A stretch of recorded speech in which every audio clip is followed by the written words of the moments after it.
Access granted. You're connected to the ghost station. We are the children of darkness. We're friends of moon and stars. Now you are one of us. Welcome.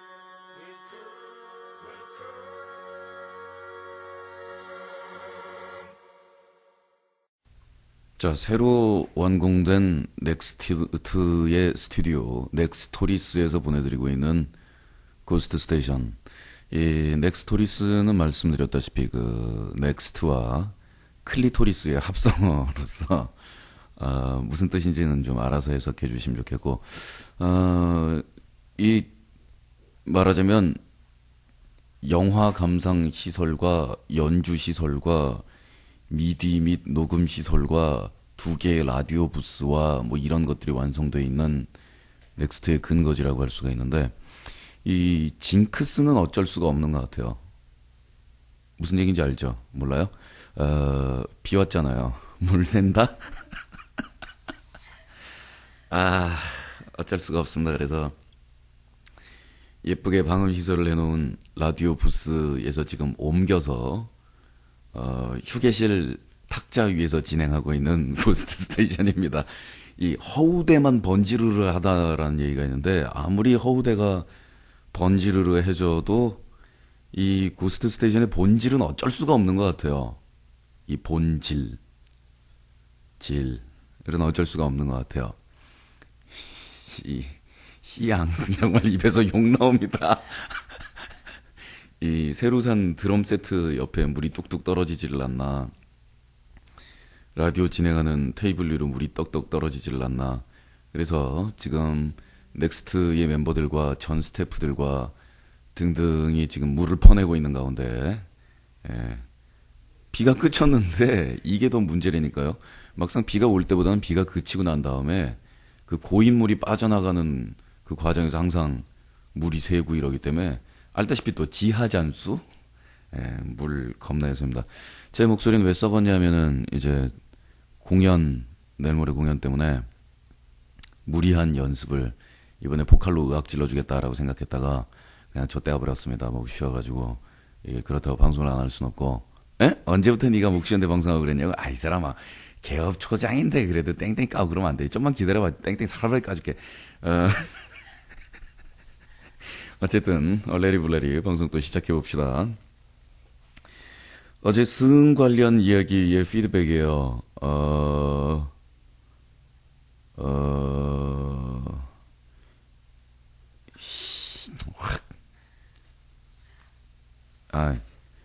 가운데 요게 혈이고 요게 남이니까 열혈 남하겠다. 요거 앞하고 맨 뒷자는 모르겠는데 열혈 남귀인가?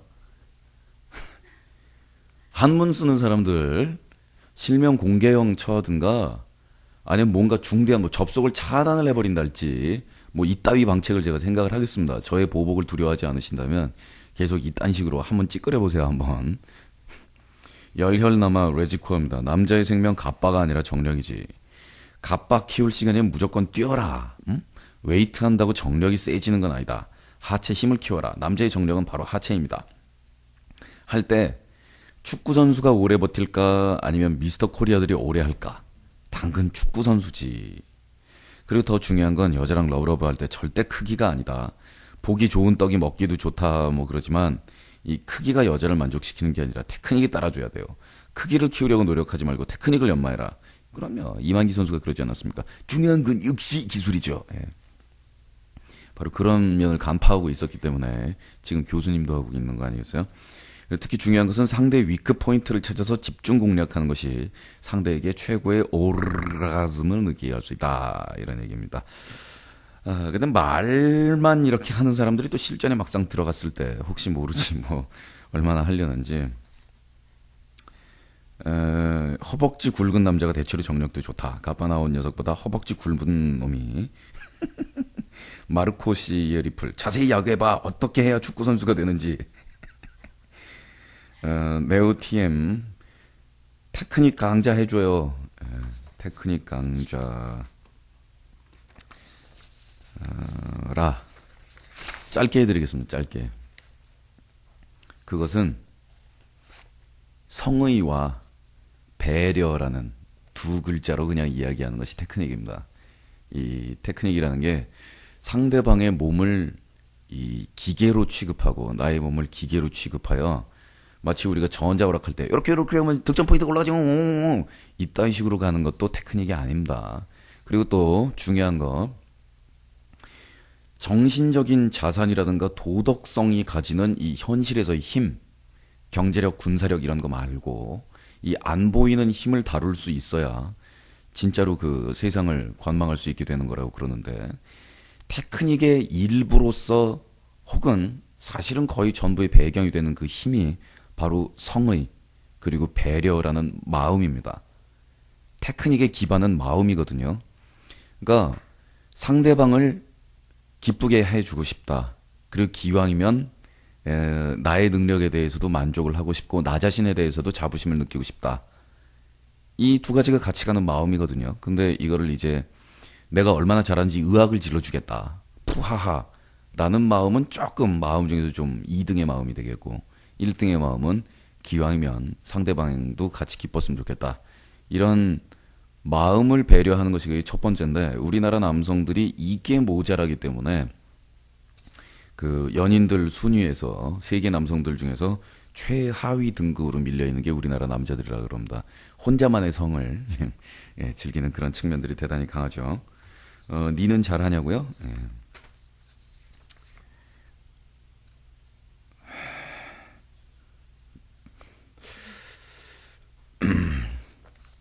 옛날에 중국 고사에 그 스승님이 되어주세요. 그리고 2명이 찾아왔는데 스승왈 이 무를 거꾸로 뿌리가 하늘로 들리게 하고 꼭대리 이파리를 땅속에 집어넣어서 심어라 거꾸로 라고 얘기했더니, 한 사람은 그래도 스승님이 시키는 거니까 그대로 해야지라고 심고, 또 한 사람은 에휴 스승님이 뭔가를 잘못 알았겠지, 이건 무슨 무를 거꾸로 심으래, 취약 먹었어. 그래서 제대로 돌려 심었습니다. 그랬더니 제대로 돌려 심은 사람한테 이렇게 돌려보내면서 하는 말이, 너는 어디 가서 스승은 될 수 있어도 제자는 될 수 없다. 뭔가를 배우려는 마음가짐이 있어야지. 일단 똥인지 된장인지 일단 해보고 나서 얘기를 하는 거지, 처음부터 그렇게 시비 걸면 안 된다라고 그랬거든요. 아셨습니까? 제가 하고 있는 상담소 이름이 뭐죠? 좀 놀아본 오빠의 미심쩍은 상담소. 제 얘기에 대해서 남성분들도 제대로 많이 논 거 말고 제대로 놀아본 분은 찬동을 할 거예요. 이 성의와 배려라는 것이 여성을 오르가즘에 이르게 하는, 또 테크닉에 있어서 최고봉으로 갈 수 있는 가장 중요한 요소이자 근본적인 요소이며, 이거를 제껴놓고 무슨 좌삼삼 우삼삼이니 장칠단삼이니 무슨 호흡법이니 무슨 단전이니 그리고 무슨 뭐 얼음물에다 뭐를 담가서 뭐 감각을 둔하게 한다는 자, 다 이런 소리가 예? 그리고 당신이 저 닭광이라고 아세요? 예. 그 닭광이란 그 성매매를 남성 쪽에서 여성에게 판매하는 쪽의 직업군의 남성들을 닭광이라고 이야기를 하는데, 당신이 닭광이 아닌 바에야 상대방 여성이 당신의 허리 움직이는 스피드와 각도와 이런 거를 계산해서 오늘 만족했네, 아니 뭐 너 그냥 집에 가래네, 뭐 이런 식으로 얘기가 다 되는 것은 아니라고요.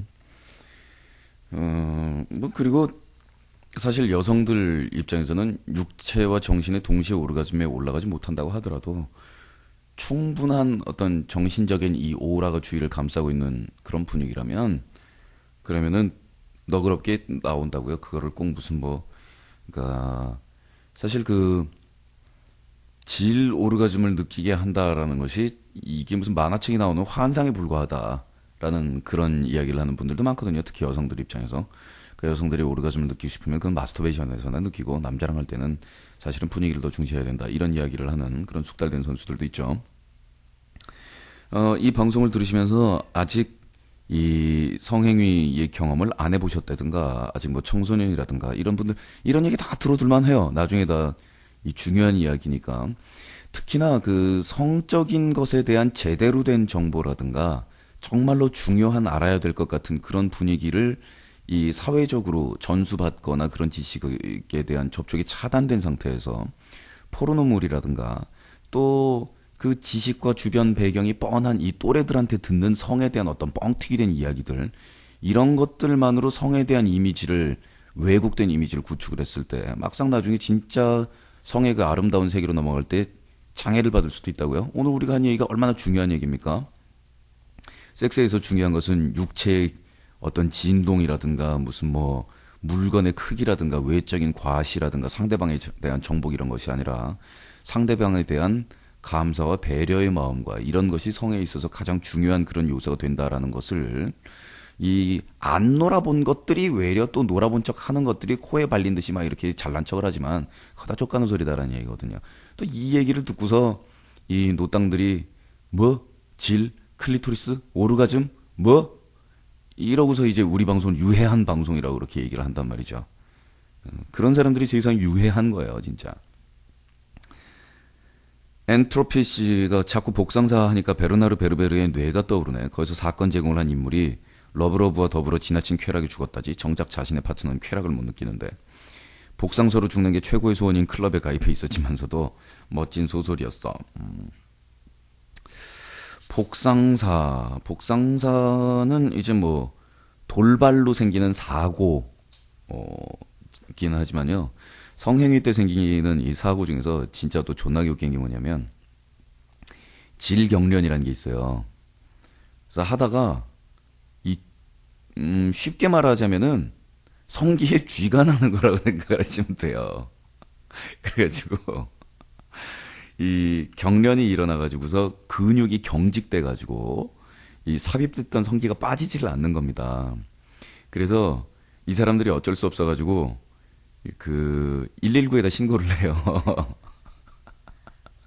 아니면 병원에서 응급차가 나오든가. 그래서 그 몸이 들러붙어서 떨어지지 않는 두 명의 남녀가 이렇게 담요에 쌓여가지고 이렇게 응급차에 실려가는 그런 장면을 볼 수가 있는데, 그 근육을 이완시켜주는 주사 한 방만 딱 맞으면은 그냥 몇 초 뒤에 떨어집니다. 근데 이제 그게 안 돼요, 그 당시 상황에서는. 그래가지고 하다가 둘이 껴가지고 안 빠지는 거야. 아유, 얼마나 쪽팔리겠어요, 그게. 근데 사실은 그 질경련도 상대방에 대한 그 배려가 부족한 상황에서의 선교라든가 뭐 그런 상황에서 자주 발생한다고요. 그게 뭐 흔히 사람들이 과장해서 이야기하듯이 그게 뭐 여자를 뻑하게 막 이렇게 보내가지고 뭐 흥분의 극치에 도달하면 뭐 그렇게 되냐, 그런 건 아니란 말이에요. 아주 딴 동네 얘기예요, 그건 또. 그래도 성행위 시의 사망, 이 빈도가 높은 것으로서는 상대방의 호흡을 차단하는 목졸르기 장난을 하다가 그렇게 죽는 경우가 있습니다. 사실은 그 뇌로 공급되는 산소가 이렇게 희박해지고 산소의 공급이 원활하지 않을 경우에 인간은 마치 마약에 취한 듯한 쾌감 상태를 느끼게 된대요. 그렇다고 해서 지금 방송 들으면서 지목 막지가 또 쫄라라. 막 목 매달아보고 또 그러다가 죽는다니까요. 이거는 섣불리 할 장난은 아니고요. 그리고 뭐 사실은 그 변태라고 불리는 모든 행위 중에서도 서로 쌍방의 합의에 의한 그런 놀이 차원이라면 그것을 변태라고 부를 일은 없지 않느냐. 예를 들어 우리가 AV에서 보는 무슨 뭐 토사물을 받든 뭐 관장을 하든 그 뭐 지들 좋아하는 것들은 그 하기 나름이라고 그냥 생각할 뿐인데, 근데 이 호흡 조르는 이 장난만큼은 죽는 날까지 안 하는 게 좋습니다. 차라리 그런 장난할 시간에 정말 상대방의 성감대를 내가 다 알고 있는가, 우리가 또 안 해본 장난이 없는가, 딴 장난짓거리나 생각하는 게 낫지. 이거는 위험하니까 정말로 하지 마세요. 하지 말라고 말씀드리는 거예요. 이게 왜 위험하냐면 담배를 필 때도 이 담배를 피우는 것이 뇌로 들어가는 산소의 공급을 줄여버리기 때문에 그 쾌감 회로를 자극하게 되는 그런 측면이 또 있다고 하고, 알코올도 또 그런 측면이 있다고 하고, 거의 모든 마약 종류가 다 그런 작용을 또 일부 한다고 하는데요. 그래서 이 참수형 말고 교수형 당한 죄수들 있죠. 이 목 매달아 가지고 죽이는 그 교수형의 사실은 사형 방법 중에서는 그나마 인도주의적인 거다라는 얘기가 있습니다. 전기의자가 인도주의적인 거라고 이야기를 하는 사람들은 그 전기의자 사형이 뭔지를 모르시는 분들이고요. 그 얘기는 좀 이따 다시 해드릴게요.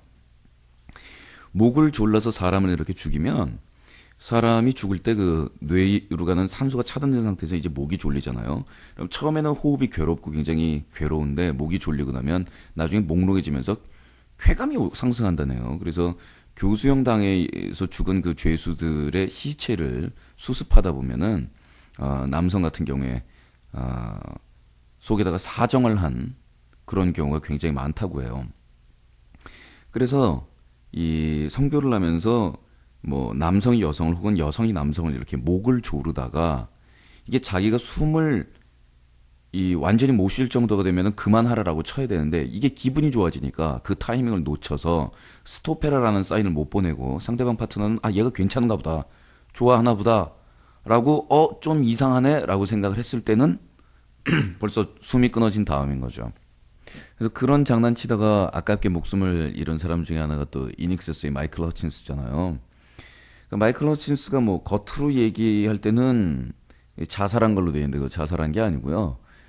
시드니에 있는 호텔 방에서 그 친구들 모여가지고 또 장난짓거리를 심하게 했겠죠. 천장에다가 목을 매달아 놓고 앞에서 그 그루피 여성 중에 한 명이 오랄 섹스를 했대요. 숨 정 막히면 얘기하라 그랬는데 기분 좋으니까 스탑 사인 못 보내고 목 매달린 채로 죽은 거죠. 그게 사람 목숨이 그러니까 성행위가 정말 아무리 좋은 거라고 해도 목숨이 왔다 갔다 하는 생명이 왔다리 갔다리 하는 그 차원에서 장난을 칠 건 아니잖아요. 생명의 존엄 앞에서 그 장난을 칠 정도의 사안은 아닌 것 같은데 하여간 곧단 장난은 하지 마시라고요. 해롱해롱씨 마왕이 하는 얘기들 뭐 선교사 체위 이런 마왕 얘기를 듣고 있으면 마왕은 참 아는 게 많다는 생각을 하는데 그런 거 어디서 주워 듣는 거야? 아니면 즉석에서 창작이야? 창작이라면 머리 좋다고 생각하고 어디 가서 본 거라면 참 부지런하다. 근데 부지런할 것 같진 않고 말이 옆으로 새는 거 보면 창작인가? 그거는 창작 제가 어디서 확실하게 아는 정보가 아닐 경우에는 창작이라고 얘기를 안 하고 사기라고 하죠. 우리 용어로는 사기. 대부분 정확한 정보 같은 경우에는 저도 모르게 외워져요. 제가 아직 우리 집 전화번호를 모르거든요. 관심 없는 거 안 외워져요. 우리 집 전화번호 관심 없어요. 왜냐하면 내가 우리 집에다 전화 걸 일이 없잖아. 근데 옷 이것은 빤딱 이러는 거는 평생 잊혀지지가 않는다니까요. 초등학교 6학년 때 백과사전에서 본 성교의 정의, 뭐 남성의 발기된 성기를 여성의 성기 속에 삽입하여 맞춰라의 그 성감이 극도로 다르면 반사적으로 정액이 사출되는 행위. 뭐 이런 문장은 토시 하나까지 잊혀지지가 않고, 그리고 뭐 TV에서 봤던 재미있는 코미디나 뭐 이런데 애 이름 길게 지어서 나중에 결국 물에 빠져 죽는 거 있잖아요. 옛날에 서영춘 씨가 한 게 그게 오리지널이거든요. 나중에 김영곤 씨가 한 게 2탄인데 그 2탄은 1탄이 다 기억나지 않아서 처음 것만 제대로 가고 그 뒤에는 바꾼 것 같더라고요. 오리지널 기억하시는 분들이 거의 없어요. 오리지널이 뭐냐면 서수환무 거북이와 두루미 이 다음에 바로 바둑이와 돌돌이로 세잖아요. 리메이크에서는. 그게 아니고 서수원무 거북이와 두루미 삼천갑자 동방삭 치치카포 사리사리 센터 지리지리 빡빡 사리사리 푼다 농파리 콩파리 후리후리 공다 뽀이뽀이 쇠뿌리 깡 차피리 차피리 난다이 난다이 석가이 아세 후리후리 아세 복동아가 이름이었다니까요. 이런 건 안 까먹더라고. 근데 원주율 대보라 그러면 앞에가 3이었던 것만 기억나. 3.3 뭐 그거 원통률인지 원주율인지 연병 그거 그 다음은 전혀 기억나지 않아요. 이게 살다 보면 뇌가 한쪽으로 쏠려 있는 인간들이 있거든요. 한쪽 회로만 발달하는 인간들, 뭐 쭉방이 언니 뭐 감식법 이런 것만 발달하는 인간들. 제가 볼 때 우리 식구들도 상당 부분 그런 성향들이 되게 많아요. 뇌가 한쪽만 발달하는 사람들이 아닌가 하는 생각이 드는데. 그래서 봐, 아까 내가 무슨 얘기 좀 이따가 해드릴게요. 그리고서 새는 바람에 까먹었지? 아, 맞다. 전기의자가 가장 이렇게 뭐라 그럴까? 그러니까 참수형, 망나니가 목 빼는 거, 또 길로틴이라는 프랑스의 의사가 인도주의적으로 사람을 사형시키기 위해서 가장 짧은 순간에 고통 없이 빨리 사람을 죽일 수 있는 길이 무엇이 있겠는가 해서 위에서 칼이 쾅 떨어지는 형태의 사형기구를 창안해낸 그 길로틴. 그런데 이 길로틴이 인도주의적인 마음에서 이 사람은 이것을 만들었음에도 불구하고, 왜냐하면 뭐 사회나 국가 상황이라는 것이 사형을 폐지할 수 있는 그런 사회 분위기는 전혀 아니니까 그 당시는. 단지 사형이라는 것이 존재한다면 어떻게 하면 빨리 고통 없이 이 사람들의 고통을 덜어줄 수 있겠느냐 하고 만들었는데, 프랑스 혁명의 와중에서 이 길로틴에 의해서 너무나 많은 사람들이 죽었고, 이 길로틴이라는 의사는 마음의 상처를 받아서 굉장히 비참한 말년을 보내다가 죽었습니다만은, 전기의자는 그래도 인류가 전기라는 비교적 문명의 후기에 얻게 된 문명의 이기로 만들어낸 사형 도구니까 이게 사람을 가장 좀 고통 없이 인도주의적으로 보내주는 것이 아니겠느냐 라고 생각을 하시면, 전기의자가 가장 잔인한 사형 방법 중에 하나예요. 전기의자 사형법의 장점은 이런 것입니다. 저비용, 돈이 덜 들고요, 편하고요, 몰래 할 수 있고요, 뭐 이런 쓸데없는 부분에 장점이 더 많고, 이 몸에다가 사람이 목숨이 끊어질 정도의 전기 충격을 가하면 이 안에 있는 모든 내장 기관들 전체가 충격을 받고, 뇌가 충격을 받고, 이 몸 안의 모든 것이 뒤틀리는 이런 과정을 거쳐서 사람이 이제 코마 상태와 사망 상태로 넘어갑니다. 그러니까 이것이 결코 인도주의적인 사용법이라고 볼 수가 없는 것이죠. 스콜피언스의 블랙아웃 앨범을 보면은 그 기타리스트인 루돌프 쉔커가 그 포크 같이 생긴 걸로 눈을 이렇게 막아놓고, 선글라스는 아닌데 그걸로 눈을 꾹 눌러서 막아놓은 상태로 이렇게 절규를 하고 있는 장면이 있는데, 그게 이제 블랙아웃이라는 건 의식이 꺼지는 그 상태에 대한 표현이고요. 그 사형 전기의자에 앉아있는 모습을 묘사한 것이거든요. 그 눈앞에다 그 포크가 생긴 걸 왜 막냐면, 전기 충격을 가하면 눈알이 앞으로 쏟아져서 떨어져 나와요. 그 전기를 푸풍 집어넣은 순간에 안에서 그 눈알이 밖으로 푹 하면서 이렇게 이상한 육수 국물과 더불어서 앞으로 떨어져 나오기 때문에 눈을 이렇게 꾹 눌러서 닫아놓고서 전기 충격을 가하죠. 그리고 한두 번의 전기 충격으로 사람이 즉사하는 경우는 거의 없어요. 즉사를 시키려 그러면은, 그러니까 전기를 사용시키는 이유 중에 하나가 겉으로 봤을 때 티 안 나게 한다고 그러는 건데, 지들이 죄책감을 좀 덜 하게 하려고 그러는 거지. 그 푸북 전기 충격을 가했을 때 뇌장이 뒤틀리고 입이랑 귀랑 눈이랑 이런 데로 국물이 쏟아져 나오면서 이렇게 몸이 막 경련을 몇 초간 일으키다가 콕 이렇게 되는데, 그럼 의사가 가서 그걸 확인을 한다고요. 안 죽었다고 아직 손 흔들면 또 다시 가는 거예요. 아직 산 거야. 그게 무슨 인도주의냐고. 우리가 잘못 알고 있는 그 상식 중에 하나죠. 제가 볼 때는 인도주의적인 사형이라는 건 없는 것 같아요. 그나마 가장 인도주의적인 사형 중에 하나가 이제 독극물 주사에 의한 거라는 뭐 이야기도 있는데, 무엇이 가장 인도주의적인 거냐를 따지기보다는 사실은 단번에 죽여버리는 것보다는 종신형 살리는 게 더 큰 벌이거든요. 그렇게 살아야 한다라는 것이. 거기다가 그 인간이 인간에게 사형을 언도한다라는 그 행위, 그 자체가 과연 인간에게 허용된 행위냐, 상대방이 저지른 죄가 정말로 인간 이하의 짐승으로 생각되는 그런 죄라고 하더라도 상대방이 신을 닮은 인간의 모습을 하고 있을지언정 그 목숨을 끊는다는 것이 과연 인간에게 부여된 권리냐.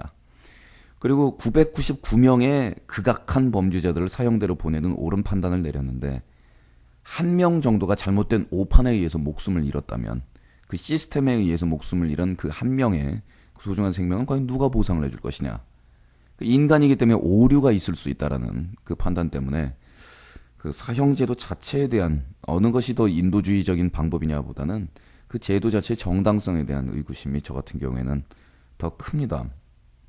그리고 또 억울하게 사형을 당한 사람들, 또 힘없는 사람들을 희생양으로 삼아서 사형시켜버리고 보내버리고 이런 것이 민주주의가 잘 발달돼 있다라는 나라에서도 그 나라에서 소외받고 힘없는 계층들한테서 심상치 않게 자주 일어나는 현상이라는 것을 생각할 때, 우리나라에서 사형을 언도받고 사형당하는 사람들 가운데서 과연 우리가 뒤돌아서 생각해 볼 만한 사람은 없는가 하는 것들을 생각할 때는 좀 갸웃갸웃해지는 그런 부분이긴 하죠. 노래 듣자.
자, 진짜로 존나게 오랜만에 시작하는 좀 놀아본 오빠의 미심쩍은 상담소.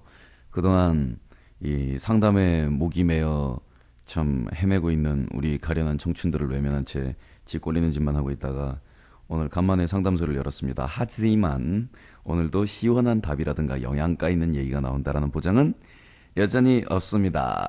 그냥 같이 뭐 어떻게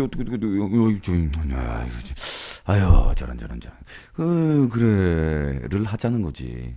그게 우리 인생 살면서 얼마나 중요한데요.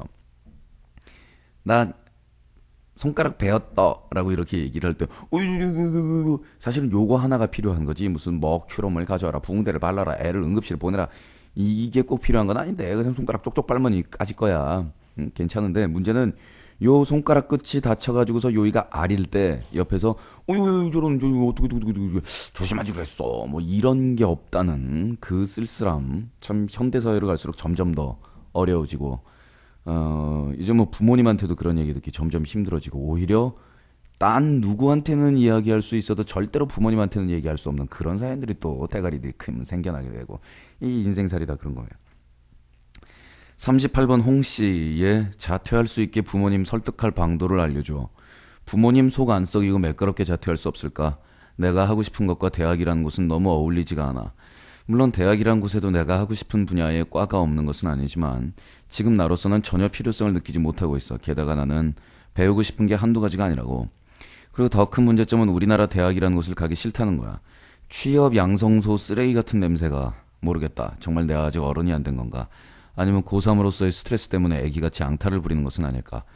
술 문화를 굳이 싫어하는 것은 아니지만 대학 가자마자 술에 찌들어 사는 형 누나들 보면 진짜 가기가 싫다. 학문적인 뭔가를 추구하는 게 아닌 그저 취업 양성소에 불과한, 점수를 조금 억지로 주자면 잘난 것들끼리 파벌 만드는 도구에 불과한 우리나라 대학을 굳이 나와야 하는지. 그냥 책조차 살 돈도 없을 정도로 가난한 것은 아닌 나로서는 대학을 가는 것보다 책 속에 파묻혀 지내는 것이 훨씬 더 나를 다듬는 길이 될 것 같기도 하고, 뭐랄까 몸값 비싼 알바생이 되기 위해 몸부림치는 것 같은 학생들을 보면서 신촌역, 이대역, 홍대역 등 대학가역에 내리면서 휘황찬란한 소비의 문화를 보며 느끼는 환멸감이라고 해야 되나? 노는 거 나 정말 좋아해. 하지만 20대 정도에 국한되어 흥청망청 죽일 듯 놀아제끼는 살벌한 분위기. 30대는 점점 TV 앞으로만 사라지고 40대, 50대는 비참하다. 아유, 글이 아주 성숙해요. 세상을 아주 잘 보고 계시고요. 공부할 돈을 벌기 위해서 시간을 쪼개서 알바하는 것도 아니고 놀기 위해서, 아니 남의 눈치 봐가면서 그들의 수준을 자신의 모습에 맞춰서 개성적 획일화를 일궈내는 모습들. 폐쇄적인 교수제도, 약삭 발라야 학점 따는 문화, 뭐 이런 거는 접해보지 못한 쓰레기 문화고, 뉴스를 보면 나오는 이 한 번의 논문조차 쓰기 귀찮아 대피를 한다는 충격적인 말들, 그리고 학력이 좌지우지하는 가정 젖같은 문제, 거의 4천만이 그 생각을 갖고 있다는 문제, 그리고 저학력자 무시하는 고학력자란 비겁한 자들, 환멸의 환멸, 증오의 증오. 난 그야말로 저곳에 간다는 것이 부끄럽기조차 해. 지극히 개인적인 문제를 살펴보자면 난 우선 수능 따위에 조잡한 공부를 하고 싶지가 않아. 여러 학문의 겉핥기식의 학습, 문제풀이가 궁극의 목표인. 그리고 예술이란 걸 누구에게 배울 필요가 있을까? 인류학을, 철학을, 사회학을, 그리고 가장 좋아하는 수학조차도 대한민국에서 둘째가라면 서러울 친구가 있는데, 그리고 지금 자퇴를 한다면 비인권적이고 나를 병신으로 세뇌시켜버릴 군대를 가지 않아도 된다는 유혹도 있어. 누군가에게 들었는데 그것은 조금이라도 자기 세계가 있다면 무척 견디기 힘들 거라고 그러더구만. 그런데 친구와 다다선언을 읽고 키득대며 우리도, 아니 우리나라도 이런 거 하자라고 즐거워하는 내가 그곳을 어떻게 갈지. 그래, 지금 나의 생각으로는 자퇴를 거부할 아무런 이유가 없어. 하지만 자퇴를 하려면 부모의 동의가 있어야지. 그리고 가장 큰 문제는 나는 또다시 부모를 속썩일 자신이 너무 없다는 거야. 겨우 자리 잡고 공부할 줄 하는 부모님을. 그리고 우리 형도 자퇴해서 항상 너만은 학교 졸업장을 이라고 말씀하시곤 했는데, 내가 늦둥이로 태어나서 엄마랑 아빠가 파릇파릇한 것도 아니고 막말로 언제까지 살지도 모르는 분들인데, 뭔가 부모님을 긍정적으로 설득하는 방법이 없을까? 지금 하루에 한 장씩 편지를 써볼까도 생각 중이야. 과거의 관념이 지배하는 지긋지긋한 나라. 일단 38번 홍 씨의 글 내용들의 한 80% 이상을 저는 대단히 적극적으로 수긍을 합니다. 그리고 청소년 보호법을 만들어서 자신들이 무엇을 보아야 할지, 읽어야 할지, 들어야 할지를 판단하지 못하는 청소년을 보호해야 된다라는 웃긴 짓거리를 하고 있는 희극적인 나라에서 이 청소년들이 이러한 생각을 하고 있다라는 것, 그것은 뭐 어떻게 보면 우리 사회의 하나의 희망이라고 볼 수도 있고, 무조건 어른이라는 이유로, 무조건 부모라는 이유로, 윗사람이라는 이유로 자신들의 지난 일과 현재 하고 있는 일들이 옳다고 주장을 하는 그들에 대해서 조카라고 말을 할 수 있는 청소년들이 존재하고 있다는 것, 이것이 우리 사회의 하나의 희망이라고 저는 생각을 합니다. 그런데 현실에서 이제 이러한 생각을 실천해내고 자신의 삶을 온전하게 만들어가면서 그들에게 뭔가 자신의 삶을 강탈당하는 이런 기분에서 벗어나고자 하는 이런 것들은 가열찬 투쟁과 선명한 금긋기라는 방법으로는 이루기 힘든 경우가 대단히 많습니다. 가열차야 할 부분들은 마음속에 코어에 해당하는 가장 깊은 부분이겠고요. 현실에서는 이제 타협이라는 것이 대단히 많이 필요합니다. 어떻게 보면 우리 사회에서 이 당 저 당 옮겨 다니거나 그냥 지 꼴리는 대로 이익에 따라서 왕창왕창 이렇게 나돌아다니는 사람들이, 그 사람들이 이제 타협적이다라고 이야기를 하는데, 타협이라는 그런 훌륭한 말을 그런 쓰레기들한테 사용하면 안 됩니다. 그건 뇌화부동이고 그건 타협이 아닙니다. 예?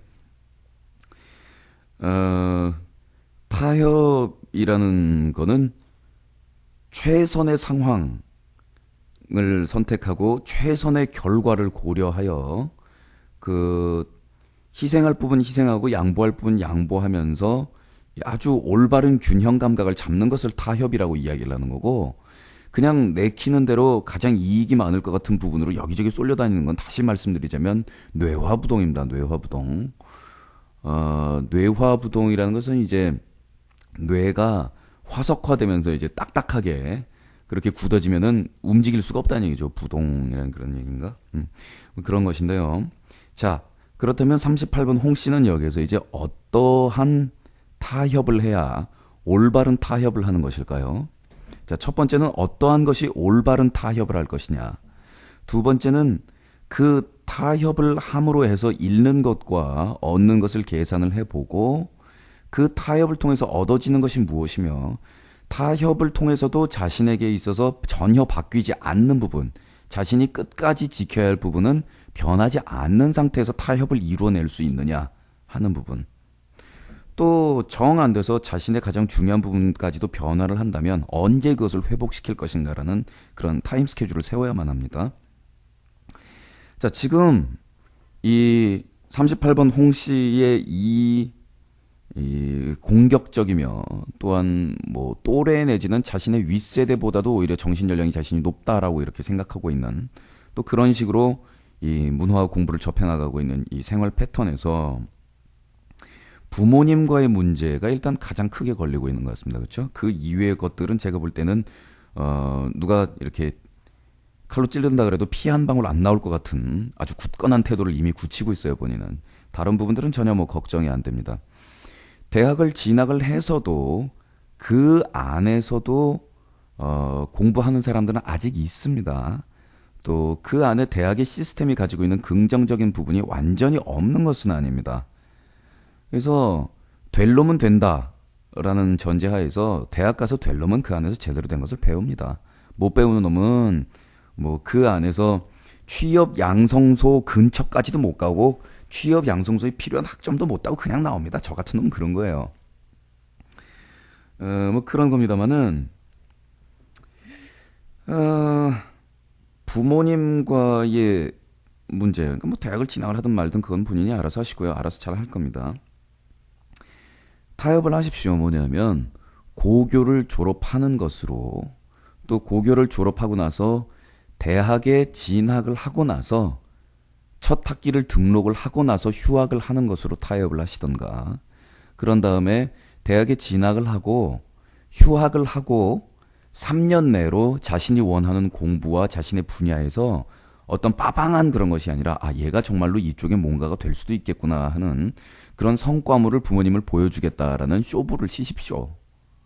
그러므로 해서 부모님을 안심시켜 줌으로 해서 가는 것은 부모님에 대한 배려도 되지만 본인에게 있어서도 굉장히 중요한 문제가 됩니다. 왜냐하면 수신제가 치국평천하라고 하잖아요. 가정이 안정되고 주위가 이렇게 정돈이 되어야 자신이 원하는 목표에 집중을 할 수가 있는데, 가정이 시끄러우면 그거 굉장히 곤란합니다. 가정이 시끄럽다 그러면 보통 애가 가출을 하거나 마누라가 바람이 나거나 남편이 무슨 뭐 알코올 중독이 되거나 이런 걸 생각하시는데, 부모님이 옆에서 계속 갈구는 것도 못지않은 가정불화이자 짜증입니다. 그거.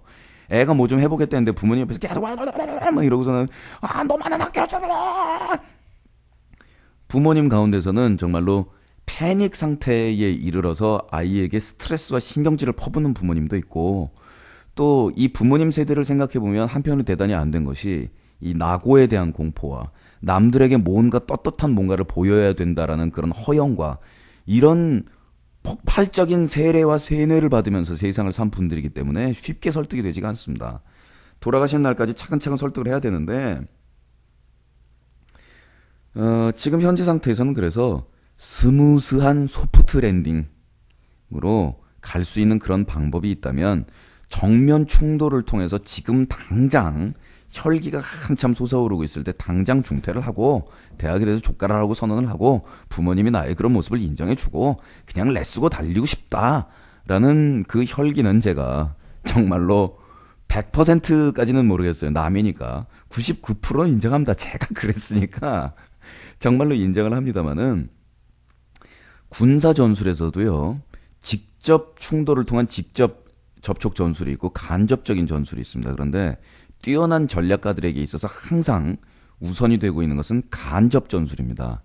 간접 접근이 직접 접근보다는 훨씬 우월한 전술입니다. 그러나 강경파들과 이 무사 정신으로 무장한 사람들은 피를 흘리고 적군을 칼로 베고 총알을 갖다 쏘고 부셔야만 진정한 전쟁이고 그렇지 않은 자들은 비겁한 자라고 생각하기 때문에 전쟁에서 많은 목숨을 잃거나 피를 흘리거나 심지어는 전쟁에 패전하고 나라를 망하게 만들었습니다. 예를 들어서 직접 전술이 전선에서의 충돌을 통해서 상대방을 살상하고 군사력을 붕괴시키는 것이라면 간접 전술은 상대방 국가의 전쟁 의지를 말살시키거나 전쟁 전에 이미 전쟁 수행 의지 자체를 파괴해버리는 것.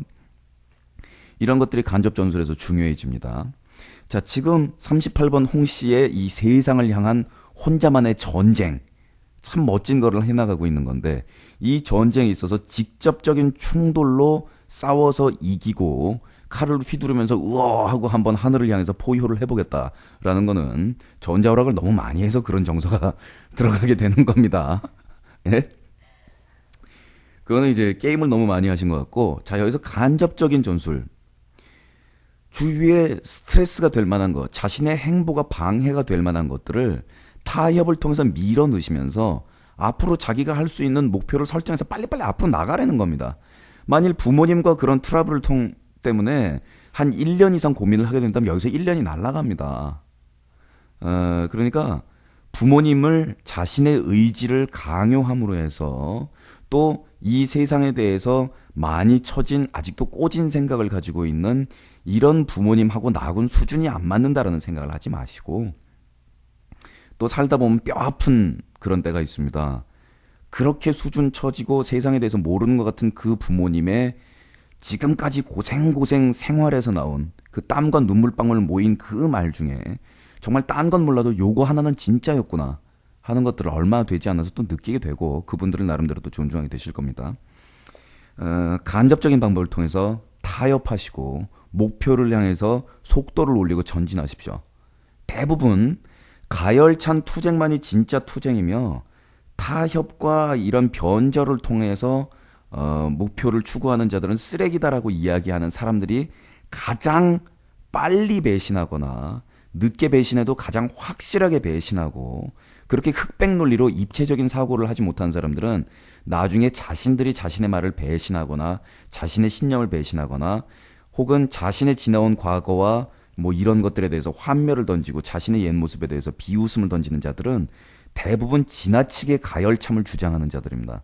그런 사람들 얘기에 뭐 너무 쏠릴 필요가 없고 오히려 타협을 해나갈 수 있는 그런 입체적인 사고방식과 그리고 속도를 올리면서 간접 접근을 해나갈 수 있는 원거리를 볼 수 있는 전략 이런 것이 자기 인생에서는 정말로 필요합니다.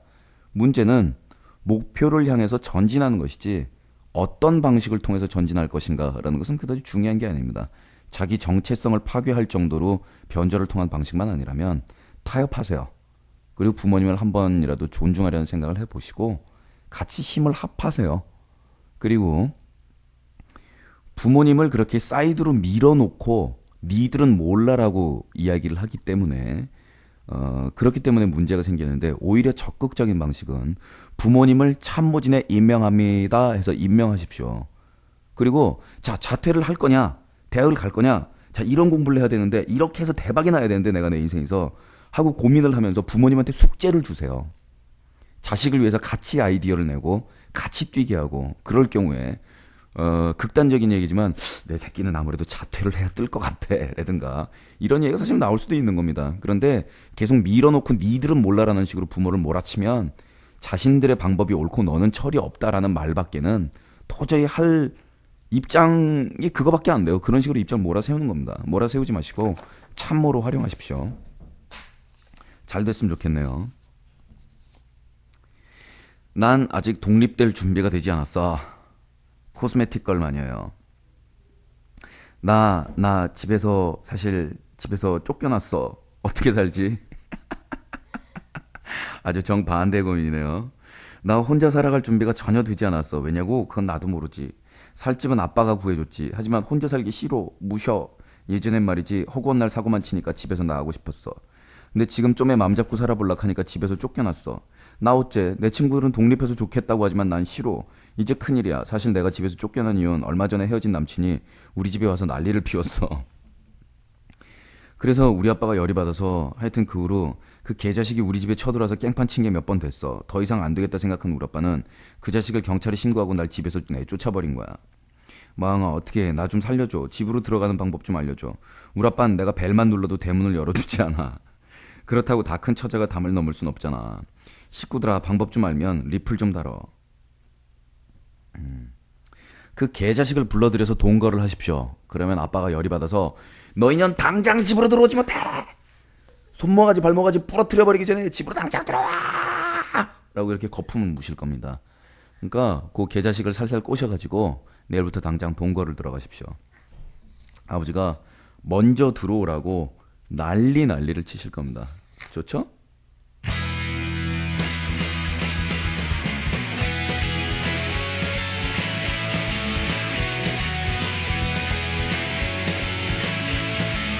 Every time I think of you, do you know that I like you? More than I was right on you. Every morning I find you, do you know that I miss you? Every night find myself to want you.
자, 좀 놀아본 오빠의 미심쩍은 상담소. 나부리 천민입니다. 전 이제 20살인데 여친을 처음 사귀거든요. 근데 제 여친은 21살이에요. 제 여친은 절 사귀기 전에 남자 한 명을 사귀었거든요. 근데 제가 속마음이 좀 좁아서 자꾸 여친의 과거가 궁금하고 예전의 남친에 대해서 제가 자꾸 묻곤 하는데 내가 물어보고 나서 그 얘기를 듣고 제가 상처를 받곤 해요. 짜잔한 새끼. 아, 죄송합니다. 여자친구의 과거가 자꾸만 거슬리고 전 처음 사귀는 건데 여자친구는 아니고 불공평한 생각도 들고 이래저래 이상하고 시험 기간인데 공부도 안 하고 자꾸만 여친이 싫으면서 미워지고 하지만 좋기는 한데 제 마음을 모르겠어요. 조삐리. 여친의 과거 이해하려고 해도 제가 워낙 소심하고 소갈딱지가 없는지라 안 해? 어떻게 하는지요? 남자의 마음이 원래 그런 건가? 저만 이상한 건가? 과거를 알아갈 때마다 자꾸만 싫어지고 근데 여친은 사귀고 싶고 외롭고 어쩔 땐 집착도 하는 것 같고 과거 집착하지 말아야 하는 건데 이상하네요. 제가 싫어지기도 하고 본인이 싫어지는데 남은 누가 좋다 그러겠냐? 남자 망신 다 시켜요. 에휴 전 근대적 마초야. 에휴. 자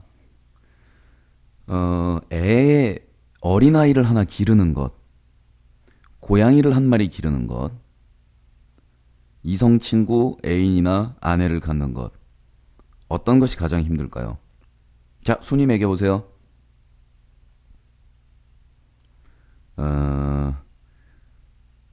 여자가 가장 힘들고, 여자 입장에서 남자가, 배우자가 가장 힘들고, 그 다음 아이고, 그 다음에 고양이일 것이다. 라고 생각하는 분, 단순한 분. 애가 가장 힘들고, 그 다음에 여자고, 그 다음에 고양이일 거다. 라고 생각하시는 분. 거기서 거기.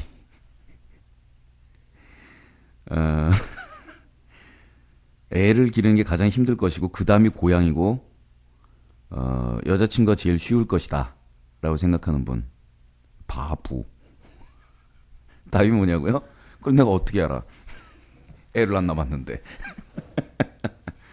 자, 아이를 기를 때 이 아이는 내가 낳았기 때문에 나의 소유물이고 이 아이의 미래를 내 마음대로 결정할 수 있고 얘는 이런 식으로 살아야 하고 얘가 내 인생의 이러이러한 부분을 풀어줘야 한다 라고 생각하는 분들 부모 자격 없는 거죠.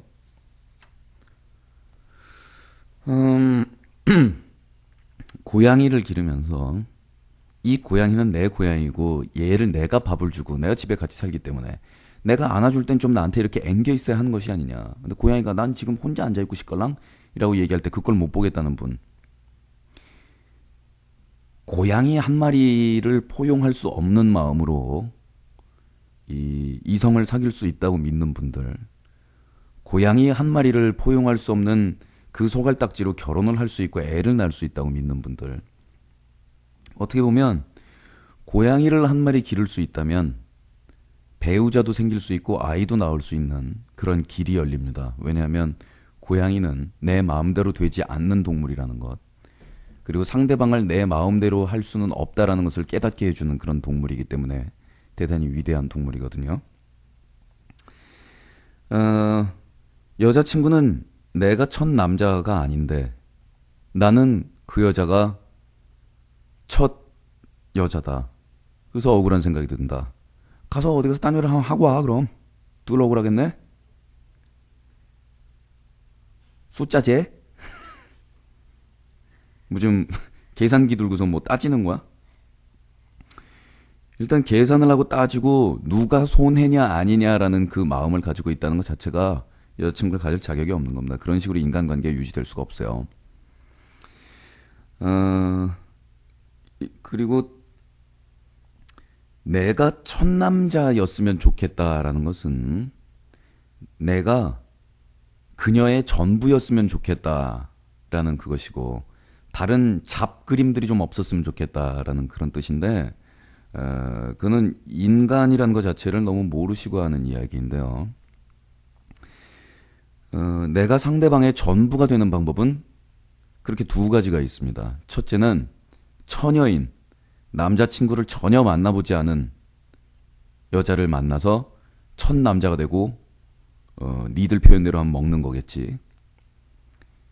두 번째 방법은 이 첫 번째 방법의 단점 뭐냐면 그렇게 했다고 해서 네가 그녀의 전부가 되는 것도 아니고 그녀가 네 것이 되는 것도 아니고 단지 그녀가 다음번에 두 번째 남자를 만날 때 그 두 번째 남자가 너를 질투할 첫 번째 남자가 되는 거겠지. 똑같은 놈들을 만날 테니까. 두 번째 방법. 그녀의 과거를 포용하고 그 모든 것을 받아들일 때 당신은 그녀의 전부가 되고 또 그녀는 당신의 전부가 될 수 있습니다.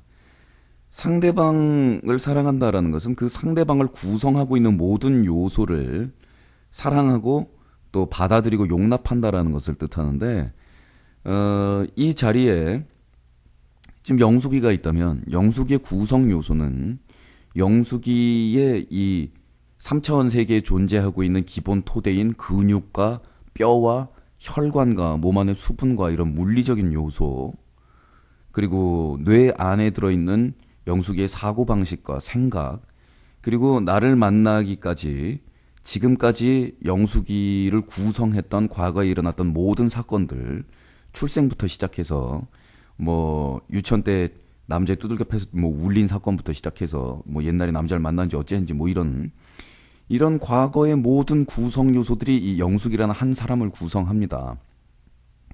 그 가운데에서 쏙 과거를 뺀 육체만을 다 소유해서 그 정신 안에다가 내 기억을 100% 받고 싶다라는 것은 이 대단히 대가리가 덜 떨어진 머리가 존나게 나쁜 생각이 되겠죠. 그리고 당신을 만날 때까지 남자친구 한 명 없었다면 도대체 얼굴이 어떻게 생겼으면 그렇게 될 수가 있으며 아무리 못생겨도 매력이 있는 여성이라면은 얼굴과 상관없이 남자가 득식하는 경우가 많은데 얼굴이 졸라리 아니었던 데다가 분위기까지 칙칙했던 모양이네요. 만일 영수이가 나를 만날 때까지 지금까지 남자를 한 명도 만난 적이 없다면 나는 그 수치에 몸둘 바를 몰라서 어쩔 줄 몰라 했을 것인데 쪽팔리지 않습니까? 남이 아무도 쳐다보지 않아가지고 그냥 혼자 그냥 외돌토리로 남아있는 저 맨 마지막 쭉정이 하나 주워 가지십시오. 뭡니까 이게 사고방식이 도대체. 여성의 과거에 대해서 대응하는 방식은 사실은 우리 좀 놀아본 오빠들 사이에선 답이 딱 나와 있습니다. 첫째, 알려고 하지 마십시오. 물어보려고 하지 말고 관심 갖지 마십시오. 단지 그냥 단순 데이트를 반복하고 있는 그런 여성이 아니라 정말 당신이 사랑하고 있는 여성이라는 생각이 드는 시점이 온다면 대략은 파악해 놓으십시오. 왜냐하면 아까 상담 사연에도 나왔지만 옛날 남자친구가 어느 날 갑자기 찾아서 깽판을 놓는 돌발 사고가 생겼을 때 그 새끼가 태권도 선수였는지 기타리스트였는지 그것을 미리 알아놓으면 대비하기가 빠릅니다. 그죠? 그리고 여자친구가 먼저 자신이 과거에 사귀었던 남성의 이야기를 끄집어내려고 할 때 그것을 제지하시고 알려고 하지 마십시오. 들어서 좋을 일 없고 들을 필요가 없는 이야기는 알 필요가 없어요. 단지 만일 예전에 사귀었던 남자 때문에 문제가 생겼다든가 예전에 있었던 문제가 현재까지 이어져서 그것이 곤란하다든가 혹은 예전에 있었던 일 때문에 너무너무 가책을 받는 일이 있어서 털어놓아야만 우리 사이가 유지가 되겠다든가 하는 식으로 SOS를 청할 때는 마지못해서 그것을 들어둘 의무는 있습니다. 당신은 여자친구의 과거를 알 권리가 있는 것이 아니고 여자친구가 과거에 대해서 의논을 할 때 거기에 대해서 들어줘야 할 의무가 있습니다. 거꾸로. 마찬가지로 당신이 과거에 있었던 일 중에서 교통사고로 내가 사실은 왼쪽 다리에 인대가 하나 끊어져서 이 좀 불편이 있는데 그래서 군대를 내가 사실은 정상적인 코스로 가지 못했는데 너희 부모님께서는 그걸 어떻게 생각하시겠니? 라고 의논을 할 때 당신 여자친구는 당신 과거에 있었던 하나의 사건, 교통사고를 당연히 의논해 주어야 하지 않겠습니까? 그렇다면 그 남자와 관련된 사건을 의논하고 싶다라고 얘기할 때 당신 거기에 대해서 응할 의무가 있는 거 아닙니까?